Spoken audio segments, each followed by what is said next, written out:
In the heart of Rome, a historic agreement unfolded. On November 29, 1984, Chile and Argentina signed the Treaty of Peace and Friendship. This wasn't just a treaty, it was a promise to end a centuries-old dispute, a promise to choose diplomacy over conflict. The treaty marked the end of a long and bitter struggle over the Beagle Channel. This narrow waterway, located at the southern tip of South America, had been a source of tension for generations. But on that day, in the presence of international observers, the two nations chose peace. The signing of the treaty was a victory for diplomacy. It was a testament to the power of dialogue and mutual concession, and it was a beacon of hope for a world often torn apart by conflict. The roots of the Beagle Channel dispute were deep. They went back to 1881, when Chile and Argentina signed the Boundary Treaty. This treaty aimed to clearly define the border between the two nations. However, the language of the treaty turned out to be unclear. The treaty's vague description of the southern border, particularly around the Beagle Channel, sowed the seeds of future discord. Both countries had different interpretations of the agreement, which led to overlapping claims over the islands and waterways in the region.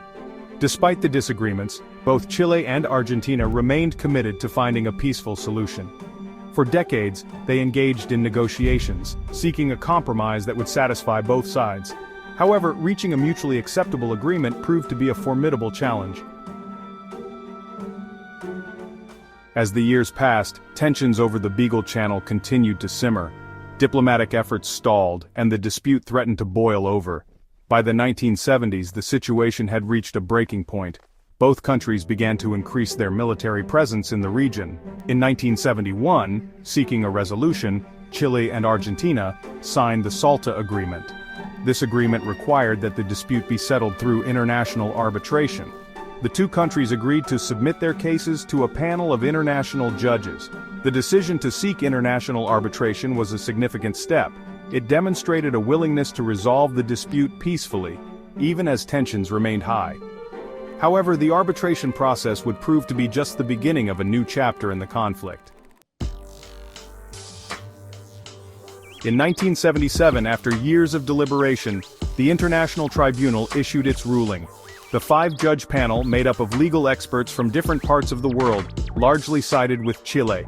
They awarded Chile sovereignty over the Picton, Nueva and Lennox Islands, located at the eastern mouth of the Beagle Channel. The ruling was based on a meticulous examination of historical treaties, maps and other evidence. The judges sought to determine the original intent of the 1881 Boundary Treaty. Their decision was final and legally binding, but it was met with mixed reactions. Chile, pleased with the outcome, accepted the tribunal's ruling. They saw it as a vindication of their long-standing claims to the disputed islands. Argentina, on the other hand, was outraged. Argentina vehemently rejected the ruling of the International Tribunal. The Argentinian government, led by a military junta, declared the verdict irreparably null and void. They argued that the judges had exceeded their mandate and ignored crucial evidence. The rejection of the ruling plunged the two countries into a renewed crisis. The dispute, once confined to diplomatic chambers, now threatened to escalate into open conflict. The Argentinian military junta, already facing internal unrest, saw the Beagle Channel dispute as an opportunity to rally nationalist sentiment. They began to openly prepare for a possible war with Chile. In Argentina, the military junta, led by General Jorge Rafael Videla, initiated a secret plan known as Operation Sovereignty. This operation, shrouded in secrecy, called for a full-scale invasion of the disputed islands and potentially even mainland Chile. Tensions reached a fever pitch as Argentina mobilized its troops. The world watched with bated breath, fearing that the simmering dispute would erupt into all-out war. In Chile, the government, led by General Augusto Pinochet, responded to the Argentinian threat with its own military buildup. Admiral Merino was already preparing for combat.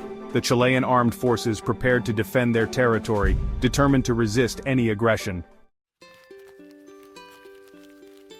Pope John Paul II's offer of mediation was accepted by both parties on December 22, 1978, just hours before the scheduled start of the Argentinian invasion. After years of intense negotiations and several diplomatic incidents, the Treaty of Peace and Friendship between Argentina and Chile was signed in 1984. This treaty, mediated by the Holy See, put an end to the Beagle Channel dispute and resolved the differences surrounding the sovereignty of Picton, Nueva, and Lennox Islands. Under the treaty, Chile would retain sovereignty over the disputed islands, but its maritime projection in the region was limited, ensuring that Argentina retained access to the Atlantic. The Treaty of Peace and Friendship was signed in Rome on November 29, 1984, by the foreign ministers of Chile and Argentina. On December 30, 1984, it was approved by the Chamber of Deputies of Argentina, and on March 15, 1985, by the Argentine Senate. Peace also allowed both countries to continue their economic and social development. Following the signing of the treaty, Argentina and Chile succeeded in establishing a relationship of peace and cooperation that endures to this day.